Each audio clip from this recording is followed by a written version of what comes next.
federal money to states so that the states could come up with their own health insurance systems.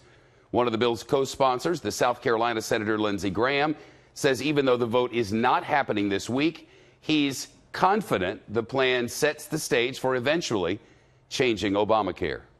The missing ingredient for us as Republicans has been, we know what we don't like. Obamacare is not working. We make that case effectively. But we've had a hard time articulating what we're for until now. Certainly a major setback for Republicans who, for the better part of a decade, have promised to repeal and replace Obamacare. But even after Republicans took control of the White House and both chambers of Congress, they've not been able to do it.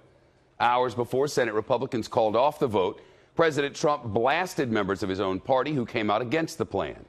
At some point, there will be a repeal and replace. But we'll see whether or not that point is now or will it be shortly thereafter. But we are disappointed in certain so-called Republicans. So-called Republicans. We presume he means these. President Trump didn't name names, but these are the 4 Republican senators who said they were against the plan, killing it. Republicans could have lost just 2 votes and still passed health care. And even though the Texas Senator Ted Cruz said he was against the plan as it stood, the Maine Senator Susan Collins put the nail in the coffin yesterday when she said she would not support another one-sided health care plan. The Democratic Party made a huge mistake in pushing through the Affordable Care Act without a single Republican vote. It is a mistake for my party to repeat that error. The senator announced her decision right after the Congressional Budget Office reported millions of Americans would lose coverage under that bill. The nonpartisan office also estimated that the plan would cut $1 trillion from Medicaid over the next decade. Senator Collins called that devastating. And a day later, her decision ended her party's chance to push to change Obamacare. Our chief congressional correspondent, Mike Emanuel, is live on Capitol Hill. Mike, not unsurprising in any way, but certainly a wake-up.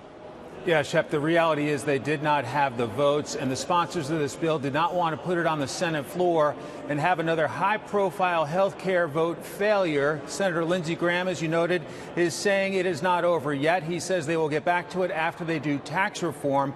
Majority Leader Mitch McConnell talked moments ago about next steps. We haven't given up on changing the American health care system. We are not going to be able to do that this week, but it still lies ahead of us, and we haven't given up on that. We do think it's time to turn to our twin priority, reforming the tax code. We've reached significant agreements inside the Budget Committee to go forward, and I'm optimistic that we'll achieve that. That definitely turns up the pressure on getting tax reform done. They had 4 no votes at least on Graham Cassidy at this point. Graham says they're going to get back to it. They're going to sell it better after they do tax reform. It's not entirely clear how they get those 4 to come around. Shep? Regarding health care, what are you hearing from Democrats? Well, Democrats are saying essentially they are proud that their side stuck together. From the most moderate to the most liberal members, they all opposed Graham Cassidy. A lot of top Democrats, though, on the Hill are saying it is not over yet. They expect this fight to continue. We Democrats believe this is not a day for celebration, but a day to roll up our sleeves and work to make the health care system better than it is today. The bottom line is very simple. The reason this bill failed is because millions of Americans didn't want it.